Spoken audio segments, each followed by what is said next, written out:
Permíteme compartir contigo pensando en la linda experiencia que fue poder visitar otro lugar, otro país, o mi país en este caso, otras congregaciones. Lo lindo que es pensar que a pesar de que podemos viajar en una forma muy distante, en todo lugar donde se predica el Evangelio y hay personas que han conocido a Cristo como su Salvador personal, tenemos una familia espiritual. Interesantemente, personas que nunca había visto en mi vida, completamente desconocidos. Hay algo que nos une increíblemente, que es el amor del Señor. Y miren Primera de Juan, en el capítulo 3, versículo 1 al 3, cómo el escritor Juan, que va hablando acerca de la comunión, acerca de la importancia de la comunión, él nos dice en Primera de Juan, capítulo 3, versículo 1, mirad cuál amor nos ha dado el Padre para que seamos llamados hijos de Dios. Y agrega, por esto el mundo no nos conoce, porque no le conoció a Él. Mira el verso 2, cómo les llama Juan. Amados, ahora somos ¿qué cosa? Hijos de Dios. Y aún no se ha manifestado lo que hemos de ser, pero sabemos que cuando Él se manifieste seremos semejantes a Él, porque le veremos tal como Él es. Y todo aquel que tiene esta esperanza en Él se purifica a sí mismo, así como Él es puro. Oramos al Señor. Bendito Padre Celestial, hemos abierto, Señor, en esta mañana ya tu palabra. Te agradezco, Señor, por tener este lindo privilegio de abrir las Escrituras y poder oír, Señor, tu palabra. Te pido, buen Dios, que podamos sacar, Señor, verdades prácticas a nuestras vidas, para que nos hagan personas diferentes después de haber oído, Señor, tu palabra. En Cristo Jesús oramos. Amén y amén. Les decía que es interesante. En todo lugar, no importa a donde usted vaya, si hay un hombre o una mujer que ha recibido a Cristo como su Salvador personal, que ha tomado ese paso de fe, de acuerdo a Juan capítulo 1, verso 12, de creer, recibir a Cristo como su Salvador personal, esa persona es ¿qué? Su hermano, su hermana en Cristo. Amén. A veces nosotros estamos en países donde políticamente, socialmente, podemos estar ¿qué? Partidos. Hemos tenido dentro de nuestra iglesia, hablando de mi país, de Chile, personas que han estado a favor de un gobierno o hacia un partido político. Pero dentro de la iglesia, dentro del pueblo del Señor, esas divisiones no se pueden dar. Porque somos ¿qué? Todos una familia espiritual. Y hoy quiero que veamos el presente y el porvenir de los hijos de Dios.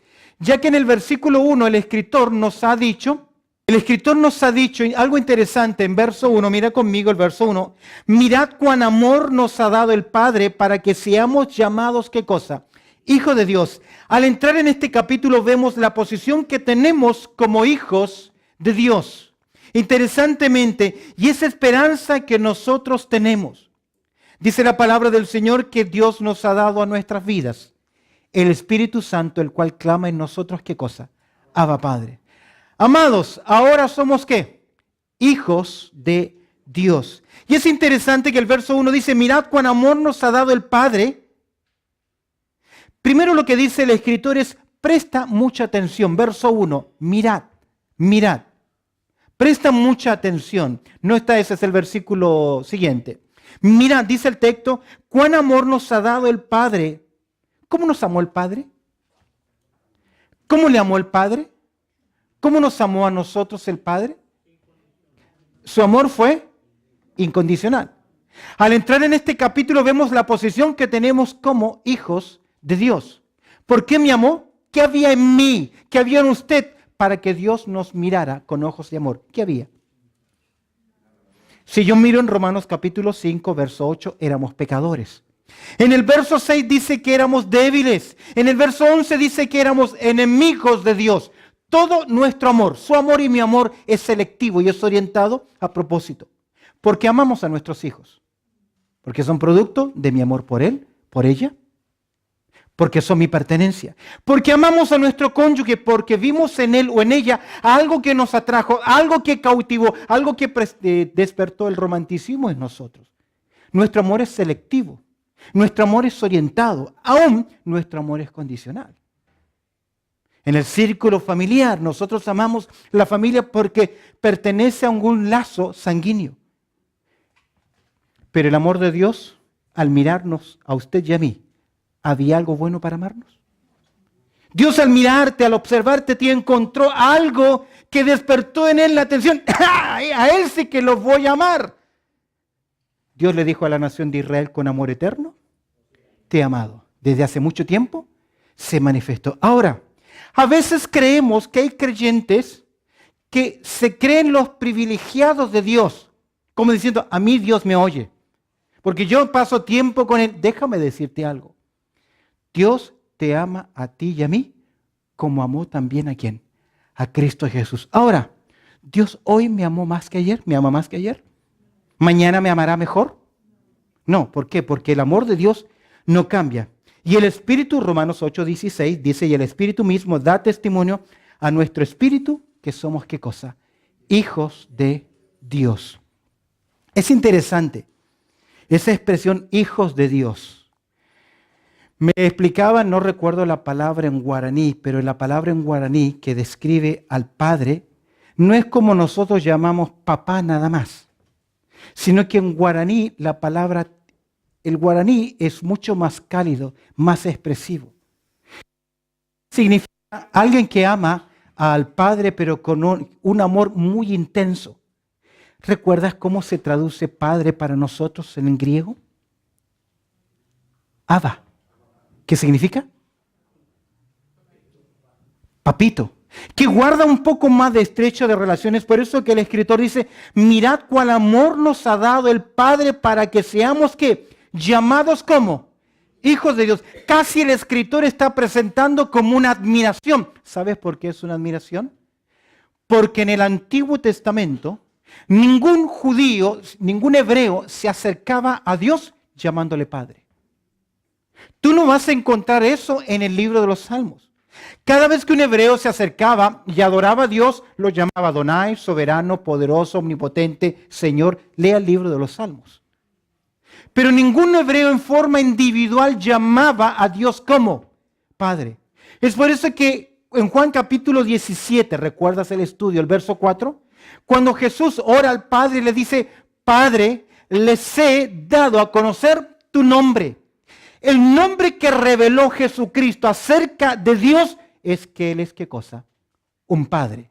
Es por eso que cuando los discípulos, Lucas capítulo 11, vienen preguntando a Jesús, Señor, enséñanos a orar.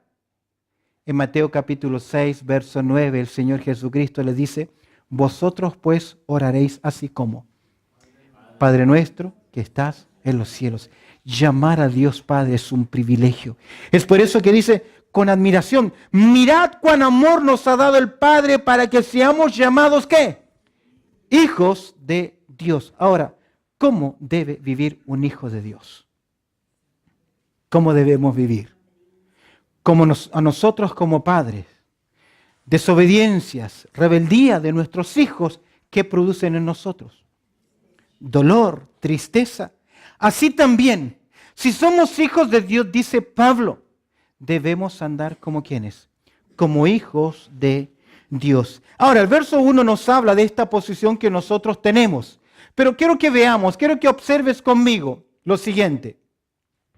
Quiero que observemos tres características o tres realidades del presente y el porvenir de los hijos de Dios. Ya el verso 1 nos ha dicho, somos hijos de Dios. Quiero que veamos estas tres realidades. Y en primer lugar, quiero que observes conmigo la realidad del presente, versículo 2. El verso 2 dice lo siguiente, amados, ahora somos ¿qué? Hijos de Dios. La realidad del presente, el escritor está diciendo, oye, verso 1 ya ha hecho una tremenda declaración de admiración, pero ahora nos dice la primera realidad del presente y del porvenir es que hoy, ahora, yo ya puedo estar seguro de qué cosa, que soy un hijo de Dios.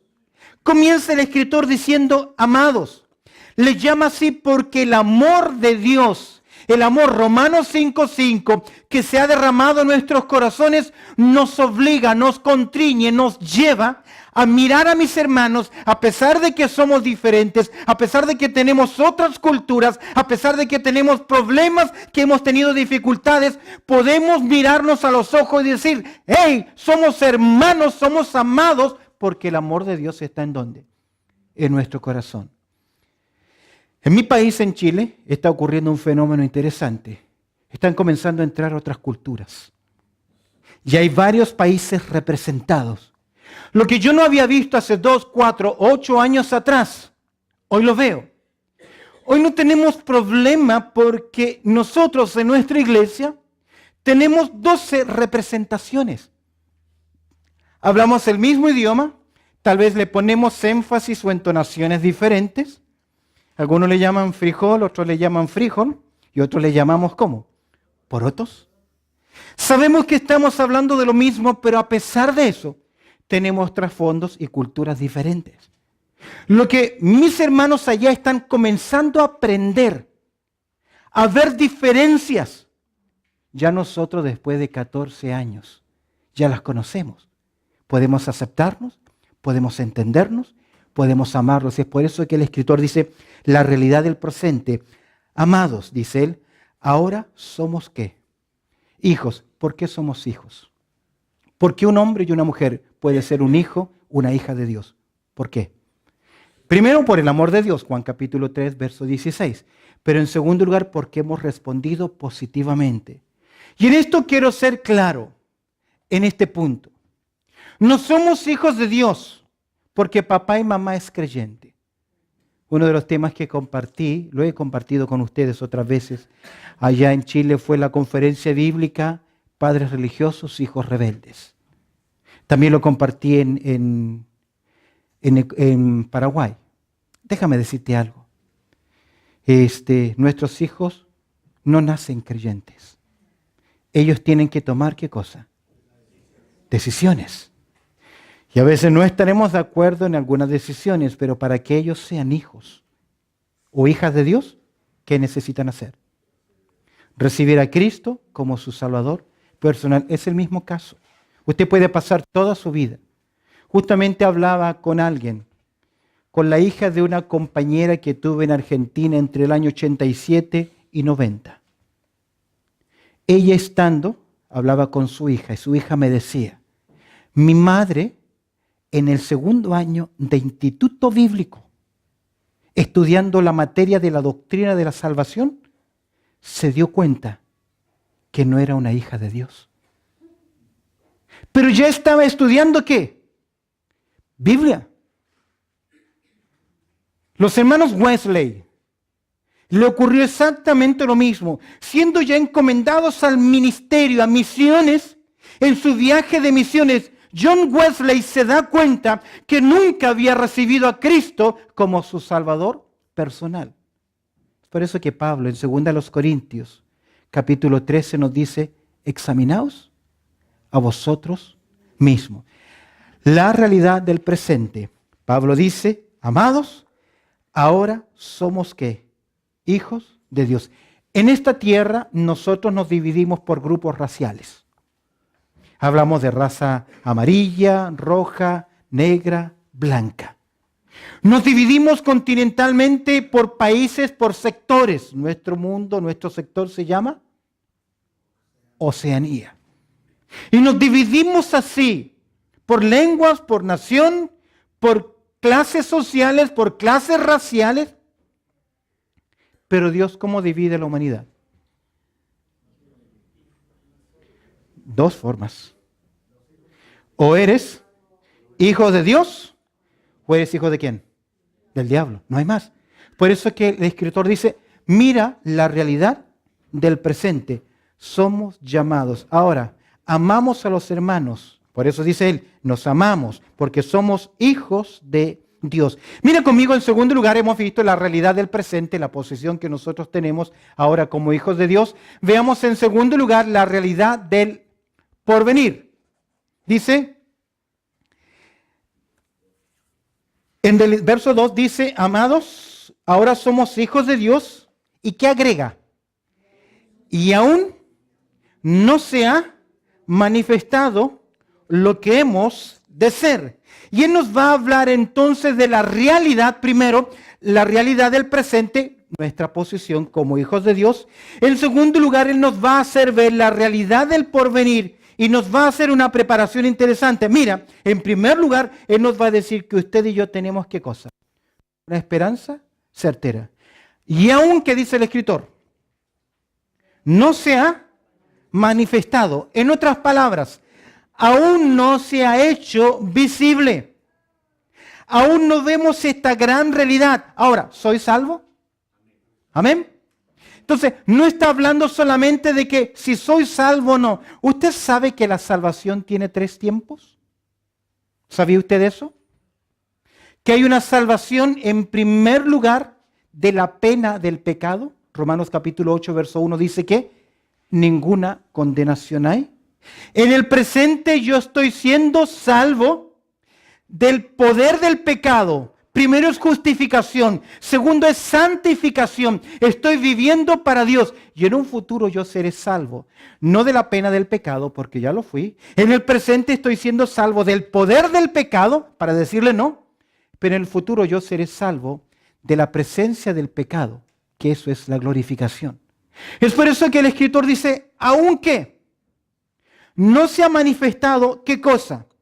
Lo que hemos de ser, pero sí hay una esperanza. ¿Qué es lo que nosotros vamos a hacer? ¿Qué es lo que ocurrirá con nosotros? Un día, tu cuerpo y mi cuerpo van a ser ¿qué? Transformados. Un día usted y yo finalmente seremos conformados ¿a qué? A la imagen de Cristo Jesús. ¿Qué está haciendo el Espíritu Santo en el día de hoy?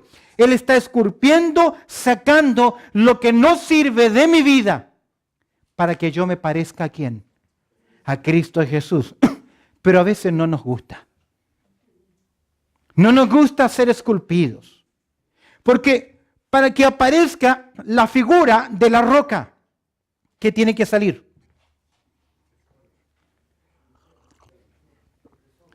Son pedazos. Y son pedazos grandes que no sirven. El gran Miguel Ángel, cuando le compró la piedra a un hombre, a su vecino, el vecino solo vio una roca ahí de mármol que no servía para nada. Pero el gran artista, ¿qué vio? Aquel David, que él iba ¿a qué? A esculpir en esa piedra. A veces nosotros vemos en usted ¿qué? Solo una piedra, una torcida vara. Cuando Isaí tiene la responsabilidad de presentar a sus hijos al profeta Samuel, porque Samuel llegó a la casa de Isaí y Dios le había dicho, ve a esa casa porque ahí está ¿quién? ¿A quién tenía que ungir?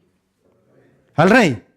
Isaí le trae a todos sus hijos. ¿Menos quién? ¿Menos quién? ¿Por qué? ¿Podía ser David qué? ¿El rey? A los ojos del padre, a los ojos de sus hermanos, a los ojos de muchos. Es imposible que él pueda hacer qué cosa. ¿No somos así a veces también? Pero gracias a Dios que Dios ve más allá. Escúcheme bien.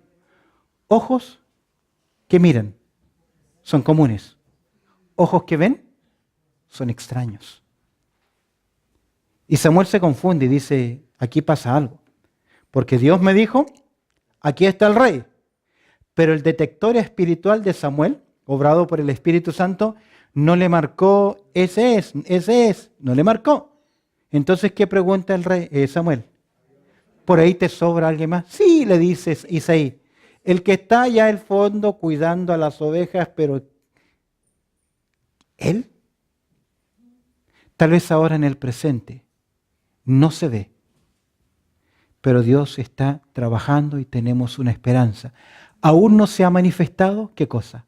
Lo que hemos de ser. Pero mira, en segundo lugar, no solamente tenemos una certeza, sino que también tenemos un encuentro cercano. ¿Qué dice el escritor? Aunque aún no se ha manifestado lo que hemos de ser, ese es lo que tiene que ver con nuestra certeza, nuestra esperanza. Mira, hay algo que está cercano, un encuentro cercano, pero sabemos. Esta es una cláusula de condición. Para esto requiere una realidad que ocurra. Para tener esa certeza, para tener esa cercanía, algo debe haber ocurrido en nosotros, nacer de nuevo, pero sabemos. El escritor está convencido junto con sus lectores. No sé si usted está convencido o no, usted debe tener una certeza y usted debe saber que un día se va a encontrar con quién. ¿Está preparado para ese día? ¿Sí? ¿Estamos preparados? Pedro dice, a quien amamos aunque aún no lo hemos ¿qué? Visto. Y Jesús le dice a Tomás, más bienaventurados son quienes, los que no vieron y creyeron. Pero a veces no es necesario ver a Cristo Jesús para saber que Él está con nosotros. Amén.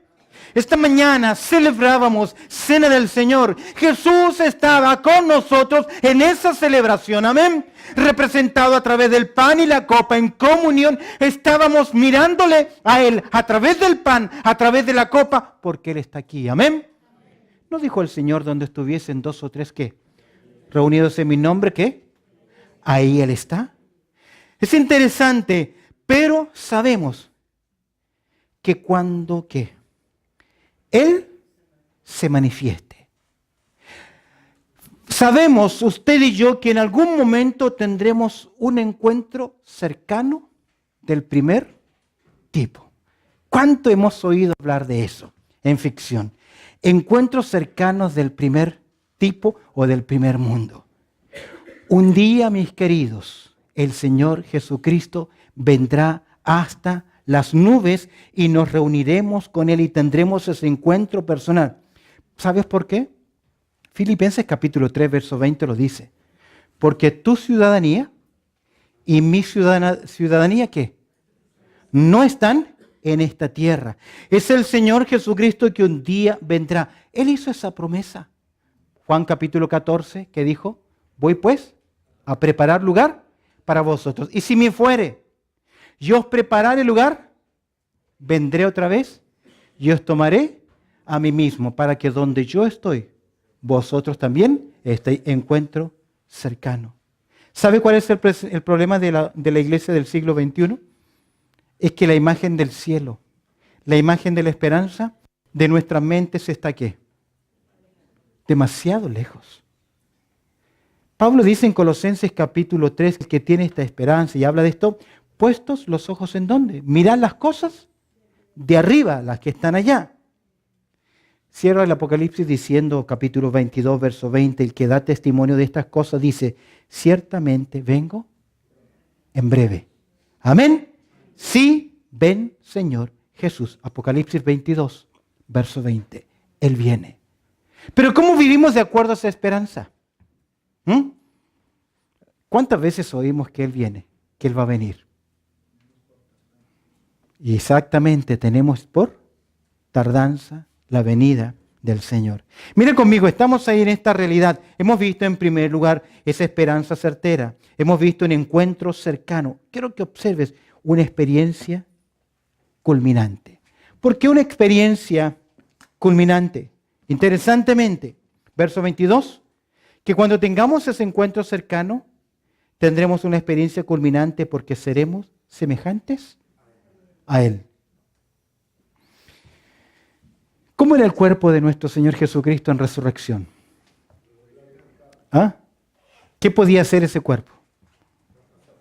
Yo me acuerdo cuando tenía 15, 16 años y entendí esto, que sería semejante a como Él es. Jesús no necesitaba puertas para entrar. ¿Ah? Porque Él podía entrar a través de ¿qué? De los muros. ¿Cómo es posible que pudo desmaterializarse? Traspasar un muro sólido y volver a materializarse. A mí me encanta ver eso en ficción. Cuando los personajes son transportados de la nave a la Tierra. Si usted ve Star Trek, la última películas usted verá cómo a punto de destruirse son transportados. Ese será el cuerpo del Señor. No limitado a las condiciones físicas, a las leyes normales, porque imagínate la experiencia de los discípulos, ver ascender al Señor Jesucristo.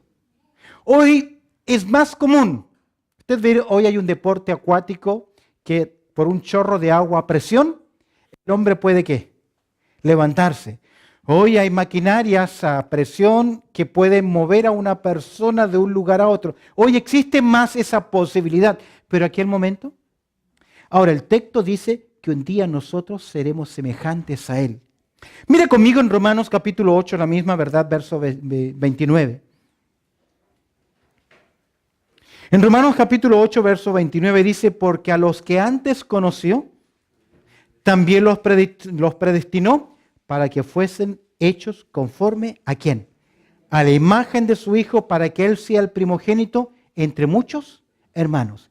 Jesús en la condición de Hijo eterno es único. Por eso se le llama unigénito. Es único. Juan capítulo 1, verso 18, no hay otro como Jesús. Así como el Padre es eterno, Jesús es el unigénito del Padre, lleno de gracia y de verdad, eterno. Pero por su muerte y su resurrección, y entre paréntesis, ¿sabías tú que después de resucitar, Jesús le dice a las mujeres y a algunos discípulos, vayan a mis hermanos? Jesús llama a hermanos a los discípulos después de haber muerto. Porque por su muerte y su resurrección, ahora somos ¿qué? Hijos de Dios. Y Pablo dice algo interesante en Romanos 8:28, porque a los que antes conoció, también los predestinó. Si tú miras el texto acá, no somos predestinados para ser salvos. Porque del momento que me eligió, me conoció, me eligió, yo ya fui salvo. Somos predestinados ¿para qué? ¿Qué dice el texto? ¿Para qué es la predestinación? ¿Ah? Para que fuésemos hechos ¿qué? Conforme a la imagen de su Hijo. Para que Él sea el primogénito entre muchos hermanos. Y a los que predestinó, a esos también llamó. Y a los que llamó, a esos también justificó. Y a los que justificó, a estos también ¿qué? Glorificó. ¿Y qué es ser glorificado? Ser hecho conforme ¿a qué? A la imagen. Por eso que Juan nos habla no simplemente de la realidad del presente, mi posición, sino que Juan nos presenta la realidad del porvenir. Tenemos una esperanza certera, tenemos un encuentro cercano y tendremos una experiencia culminante. ¿Por qué? Porque aquel día, cuando le veamos cara a cara, usted y yo seremos ¿qué? Semejantes. Pablo, escribiendo a los hermanos de Corinto en el capítulo 13, verso 18, les va diciendo que día a día el Señor nos va transformando conforme a la imagen de Cristo Jesús. Al mirar el texto en primera de Juan capítulo 3, amados, verso 2, ahora somos hijos de Dios y aún no se ha manifestado lo que hemos de ser, pero dice él, pero sabemos que cuando Él se manifieste, seremos semejantes a Él. ¿Por qué? Porque le veremos tal como Él es.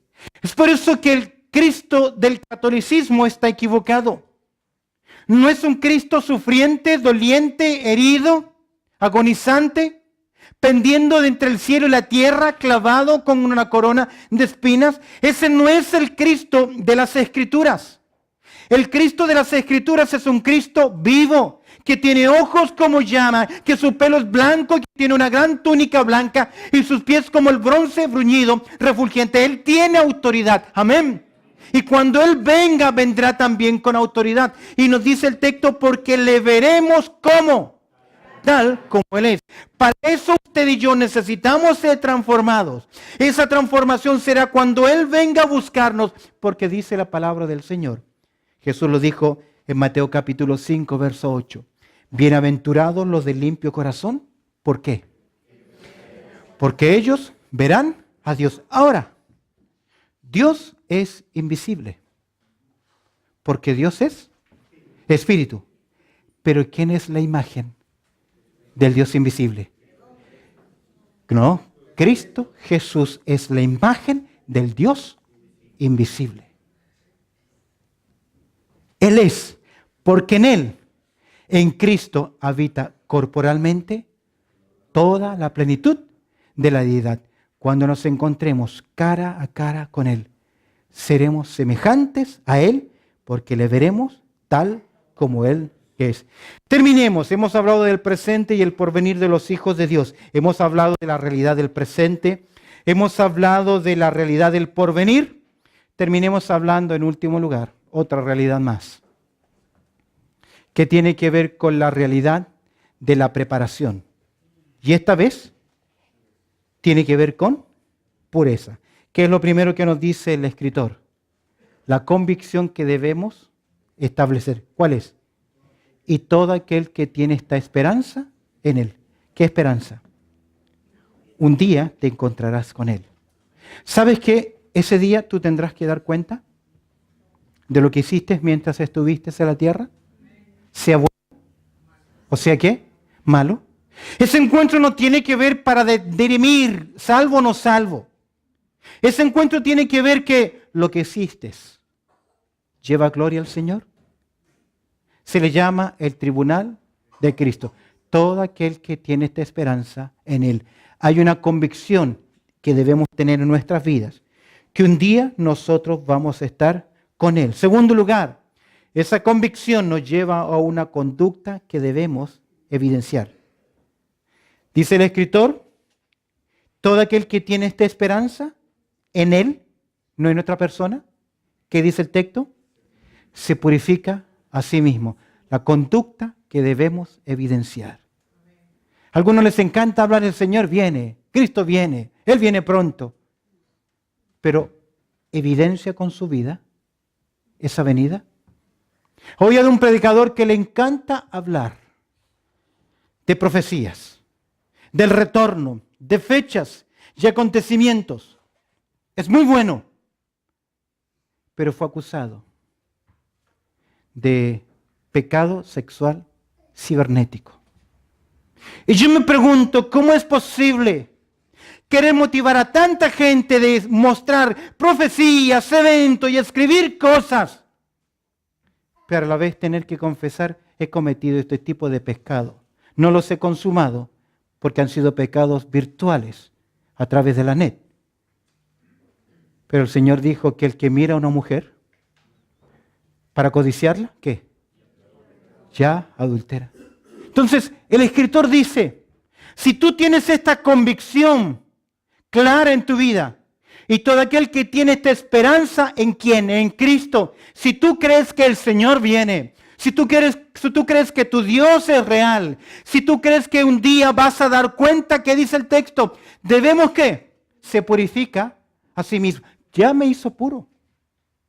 Posicionalmente yo ya estoy purificado. Pero ¿cómo debo vivir la vida diaria? Luchar con mi bajeza, luchar con mi naturaleza, luchar con mis emociones. Hombres, luchamos con nuestros ojos, nuestras mentes. Luchamos con ello. Si usted le da rienda suelta, usted peca. Mujeres, es lo mismo en otras áreas de su vida. En el confort, en la seguridad, en la dependencia, en la lengua, en tantas cosas. Que si le damos rienda suelta, nos descontrolan. A veces no son cosas grandes, pero no sabemos perdonar. No sabemos confrontar. No sabemos pedir perdón. Mi orgullo y mi egoísmo es tan alto que no me deja reconocer que estoy mal. O aquella persona que vive viendo la paja en el ojo ajeno. Dice el escritor, se purifica a sí mismo. Él me ha hecho puro. Amén. Pero yo debo aprender a vivir en esta tierra santamente. Acercaos a Dios y Él se acercará a vosotros. Dice Santiago capítulo 4, verso 8, dice, pecadores, limpiad las manos, y vosotros los de doble ánimo, purificad vuestros corazones. La realidad de la preparación tiene que ver con pureza, convicción de algo que se ha establecido, y todo aquel que tiene esta esperanza en Él, la conducta que debe evidenciar, se purifica a sí mismo, y finalmente, la comparación que debemos establecer. ¿Qué dice el texto? Se purifica a sí mismo así como Él es puro. ¿Cómo debemos vivir? Tal vez la mejor pregunta que debiésemos hacernos frente a las decisiones de la vida, siempre lo que voy a enfrentar o lo que voy a hacer. ¿Cómo actuaría Cristo en esta situación? Creo que ese sería un buen ejercicio para nosotros. Frente a una decisión, frente a ir a un lugar, frente a emprender alguna cosa, frente a la propuesta y tenemos duda, pregúntele al Señor. Antes de decantar por una posición, pregúntese, ¿qué haría el Señor Jesucristo en esta situación? ¿Usted cree que el Espíritu de Dios le abriría? ¿Usted cree que vería con claridad? Yo creo que sí. La realidad de la preparación. Hemos hablado de 3 realidades del presente y el porvenir de aquellos que somos hijos de Dios. La realidad del presente, mi posición, soy un hijo de Dios. La realidad de la preparación, un día cuando me encuentre seré semejante a Él. Pero un día de preparación. El que tiene esta esperanza, ¿qué hace? Pureza. La convicción que debe establecer, la conducta que debe evidenciar, la comparación que debe establecer. Déjame decirte algo, termino con esto. He sido tremendamente impactado. No puedo contar los detalles. Tal vez alguien más nos va a ver en algún momento a través de la net. Pero no importa la posición que el creyente tenga. Lo que crea estar cercano. He sido horrorizado por personas que tienen el privilegio del deber de formar a otros creyentes, a jóvenes para el ministerio, para la obra del Señor, no vivir de acuerdo a estos principios y ser acusados con evidencia de pecados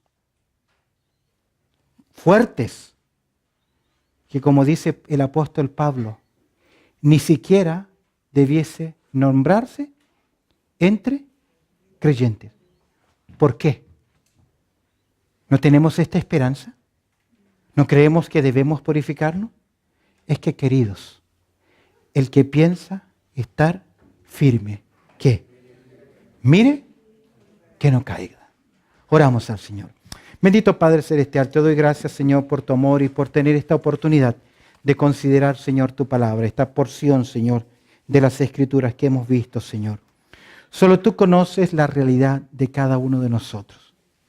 Tenemos un gran privilegio, hay un gran propósito, pero tenemos una gran prioridad en nuestras vidas. El presente y el porvenir de los hijos de Dios. Debemos ser responsables. Y el que tiene esta esperanza, a sí mismo se purifica. Señor, te pido que si hay alguien en esta hora, Señor, que tiene que hacer cambios importantes en su vida, que tu Espíritu Santo obre en su corazón y que le muestre hoy es el momento. Tal vez alguno de ustedes tiene que volver a las disciplinas espirituales, convicciones. Tal vez tienes que entregar alguna área en tu vida que no la has dejado en las manos del Señor. Un día vas a ser hecho conforme a la imagen de Cristo Jesús. Un día verás cara a cara a Cristo Jesús. Y no puede llegar ese momento que te encuentres con Él, con cosas que aún tienes que cambiar y mejorar. ¿Por qué no le dices hoy, Señor, quita la escoria de mi vida? Como dice el proverbio, quita la escoria de la plata y saldrá alhaja al fundidor. Solo tú y Dios saben qué cosas son las que hoy debemos cambiar. Que sea honrado el nombre de nuestro Señor Jesucristo. Pues oramos a través del precioso nombre de Cristo Jesús. Amén y amén.